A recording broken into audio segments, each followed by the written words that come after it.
দাদা হুজুর হেঁটে হেঁটে যাচ্ছে, আসসালামু আলাইকুম। দাদা হুজুর বলল ওয়ালাইকুম আসসালাম বলে চলে গেছে। খানিক যাওয়ার পর দাদা হুজুর বলছে কি হলো, গলাটা তো একটু জানা জানা লাগছে। এই কে তুমি? কে গো? হ্যাঁ তো তুমি এখানে কেন?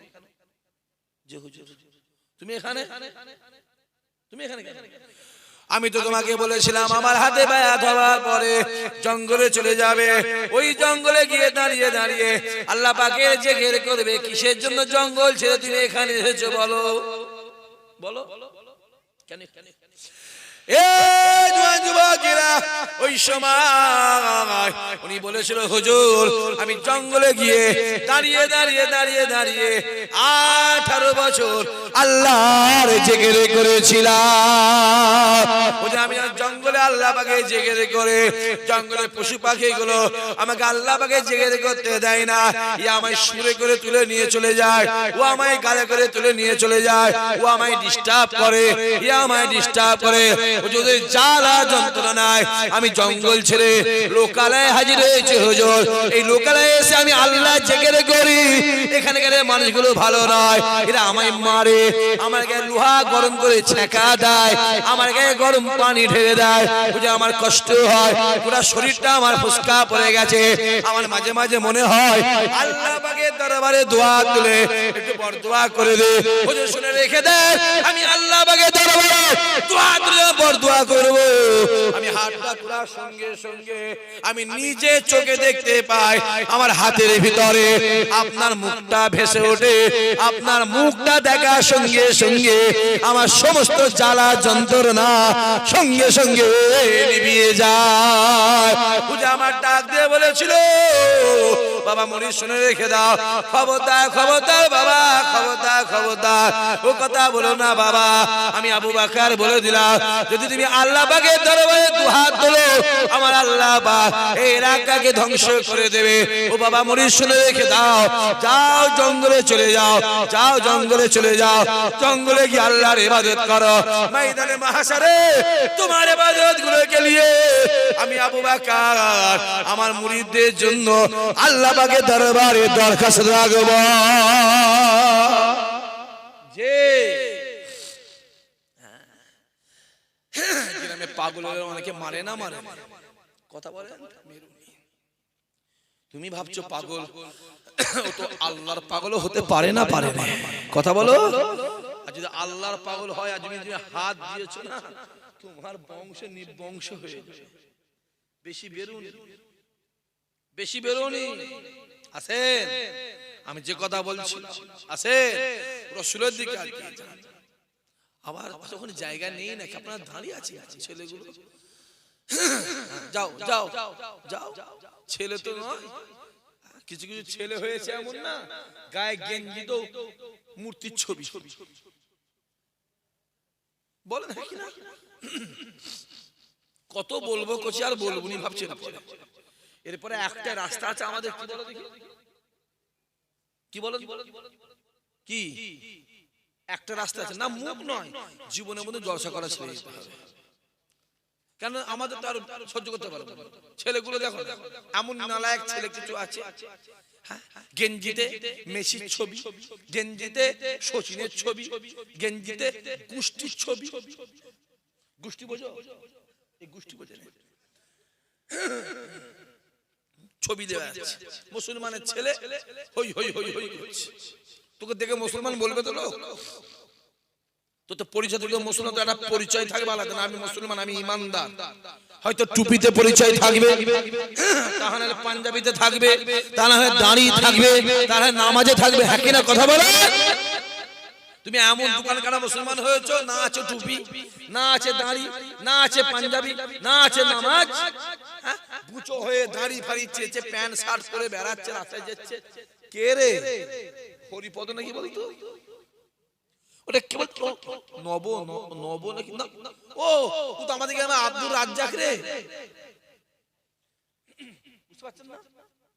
আর এই জমানা যা চলছে ভাই, দাড়িওয়ালা টুপিওয়ালা গুলো যে কি অসুবিধা হয়েছে সে যারা রেখেছে তারাই বুঝতে পারছে, তারাই বুঝতে পারছে। টুপিওয়ালা দাড়িওয়ালা দেখে নিতে চাচা, থাকলে বলো। আর ও যদি দাড়ি ফাড়িছে যে প্যান্ট শার্ট পরে বেড়ায়, বাড়া হিন্দুরা মুসলমান কেউ চিনতে পারবে? চিনতে পারছে না। দেখো না ছেলেগুলো কি করেছে, হই হই হই এত বড় বড় সব সামনে চুল, হনুমানের মতো চুল রেখেছে, হনুমানের সামনে বড় বড় চুল, বীর হনুমান বলে জানেন না? হ্যাঁ, মোরগের মতো ঝুঁটি গেছে, মোরগের মতো ঝুঁটি, সাদা কালার, লাল কালার, হলুদ কালার, নীল কালার, কুকুরের গু মাথায় রাখা না, গোবর লাগা, গোবর, তোরা গোবর লাগা মাথা, ওখানে গোবর আছে, গোবর লাগা। ওরা যেমন গরুর পেশাব খেচ্ছে, তোরা গোবর লাগা, গোবর লাগা। আল্লাহ আমাদের হেদায়েত করেন, আল্লাহ আমাদের হেফাজত করেন, আল্লাহ আমাদের কামিয়াবি করেন। জোরে বলেন সুবহানাল্লাহ। একবার তাকবীর দেন, নারে তাকবীর, জোরে সোরে নারে তাকবীর, নারে তাকবীর, জোরে সোরে আল্লাহুম্মা।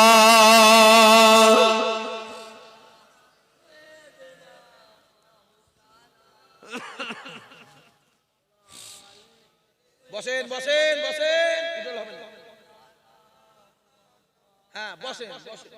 যা পাগড়ি বেঁধেছেন তো দেখলেই মনে হচ্ছে খুলে নিতে মন যাচ্ছে আমার। বসেন। কোথায়, এখানেই বাড়ি নাকি? ডিঙা ভাঙা। হ্যাঁ বসেন। হ্যাঁ ডিঙা ভাঙার বাসিন্দা সবাই তো ডিঙা ভাঙার বাসিন্দা, আমার কোন আসমানের বাসিন্দা কেউ আসে নাকি? আসেন, খুব ভালো করে বুঝেন। তাহলে একটা পাহাড় যদি রাসূলকে ভালোবেসে জান্নাতি হয়, ইনশাআল্লাহ আমাদের দিলেও যদি মুহাম্মদ থাকে, একদিন আমরাও পার হয়ে জান্নাতি হব। জোরে বলে, জোরে বলে। নবী আমার ফজরের নামাজটা আগে পড়ে নিলেন। এ জওয়ান যুবকেরা, আল্লাহ নবী আমার ফজরের নামাজটাকে পড়ে নিয়ে এক পা দু পা করে মসজিদে নববীর বাইরের দিকে হাজির হলেন। হাজী সাহেব যারা আছেন তারা বুঝতে পারবেন, আল্লাহ নবী বাইরের দিকে হাজির হয়ে ডাক দিলেন, বাবা সাহাবারা কাতার কাতার দিয়ে বসে যাও। আল্লাহ নবী সাহাবারা কাতার কাতার দিয়ে বসে গেলেন। আল্লাহ নবী আমার ওই জায়গায় বসে বসে শরিয়াতের কথা বলে, কোরআনের কথা বলে, ওয়াহদানিয়াতের কথা বলে, একত্ববাদের কথা বলে। আল্লাহ নবী সাহাবাদের সামনে তালিম দিতে দিতে কথা বলতে বলতে আল্লাহ নবী আমার একটা গুনগুন গুনগুন গুনগুন গুনগুন শব্দ পেলে নবী আমার ডাক দিলেন, এ উমর রে, কিসের একটা আওয়াজ আসছে দেখো বাবা, কিসের একটা আওয়াজ আসছে দেখো বাবা। তো উমরে ফারুক হুজুর আমার এক পা দু পা করে গিয়ে দেখলে একজন সাহাবা মাথাটাকে হ্যাট করে দিয়ে ঝাজ্জা ঝাজ্জা করে কাঁদে। উমরে ফারুক হুজুর আবার এক পা দু পা করে রাসূলুল্লাহর সামনে এলেন। আসসালাতু আসসালামু আলাইকা ইয়া রাসূলুল্লাহ, ইয়া হাবিবাল্লাহ হুজুর, আপনি আমায় বলেছিলেন, আমি ওমর নিচে গিয়ে চোখে দেখে এলাম আপনার একটা সাহাবা মাথায় হাত করে গুনগুন গুনগুন করে কাঁদে। আল্লাহ নবী ডাক দিয়ে বলেছিল, যাও বাবা দেখে আসো ওটা আমার কোন সাহাবা, দেখে আসো। ওমরে ফারুক হুজুর আমার দ্বিতীয়বার এক পা দু পা করে গিয়ে মাথাটাকে তুলে দেখলেন, ওটা অন্য কেউ নয়, ওটা হলো রাসূলুল্লাহর মুহাব্বতের সাহাবা হযরতে সাওবান কাঁদতে লেগেছে।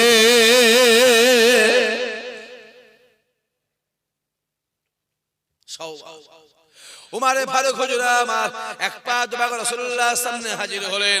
আসসালাতু আসসালামু আলাইকা ইয়া রাসূলুল্লাহ, ইয়া হাবিবাল্লাহ হুজুর, আমি নিজে চোখে দেখে এলাম ওটা আপনার মুহাব্বতের সাহাবা, আপনার পাগল সাহাবা, আপনার দেওয়ানা সাহাবা, ওটা অন্য কেউ নয়, ওটা আপনার হযরত সাওবান বসে বসে জাজ্জার করে কাঁদে।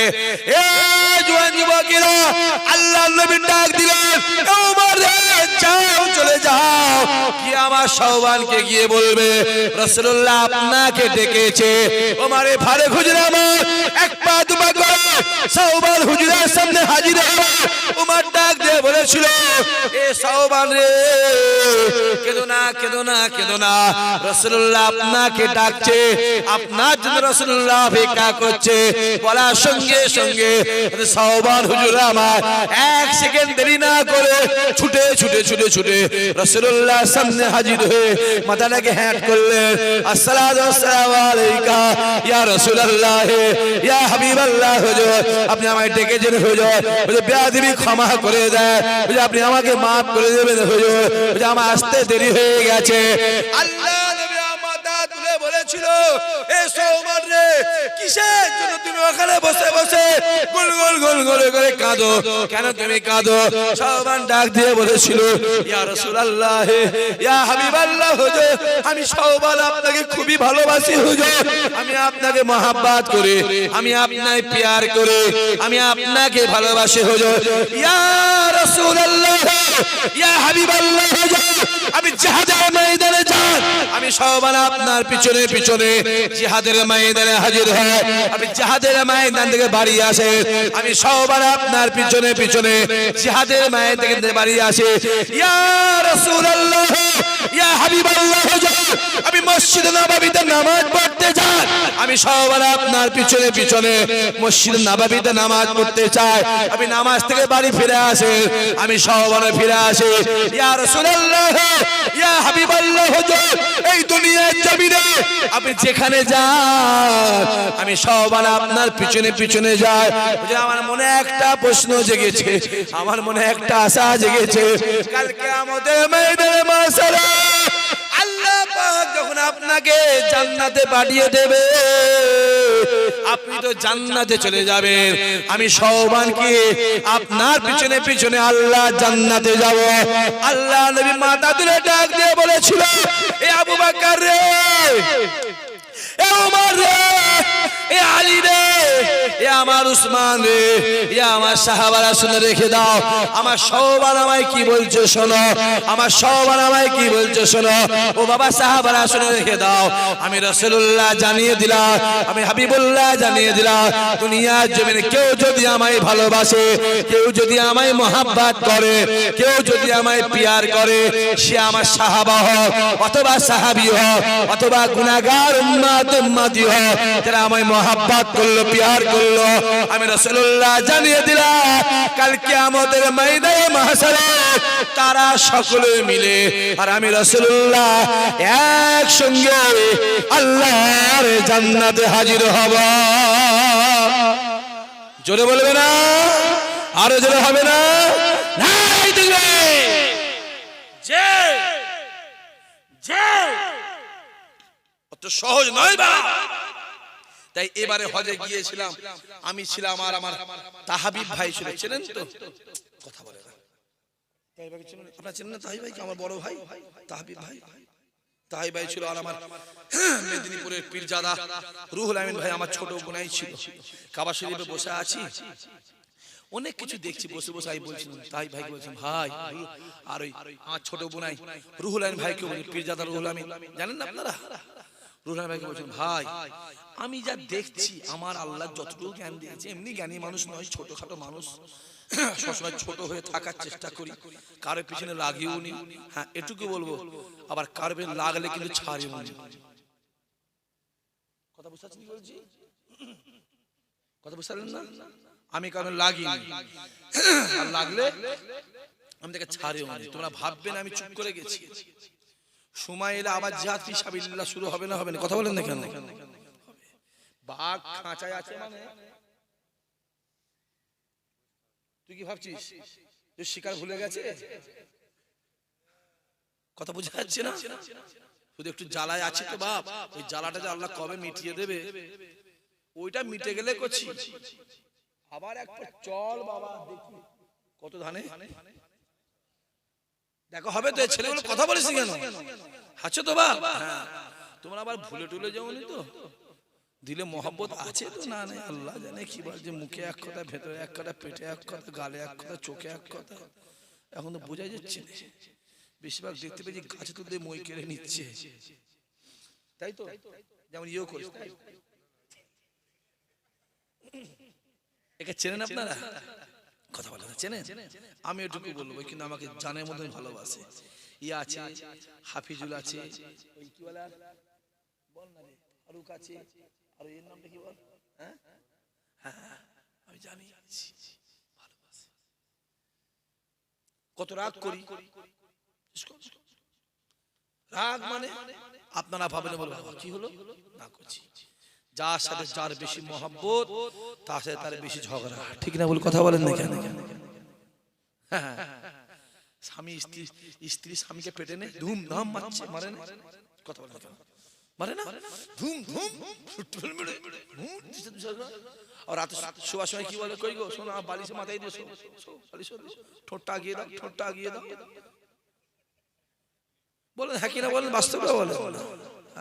আরে হাসির কিছু ব্যাপার নয়। একটা স্বামী তার স্ত্রীকে একটা চুমু খেলে 60টা সওয়াব, আবার স্ত্রী স্বামীকে খায় 100টা সওয়াব। জোরে হবে না সুবহানাল্লাহ? জলসা হয়ে যাবে। যারা বিয়ে করে গিয়ে ধরে চুমু খাবি না নাম একদম, আবার ছিনে ফিরে ফেলিস না। শরিয়াতি কাজ। আম্মা জান আয়েশা হুজুরের ঠোঁটটা রাসূল ধরতো, এটা ধরতো। হ্যাঁ ও কি করে বুঝবে? ও কবে আর বিয়ে করবে?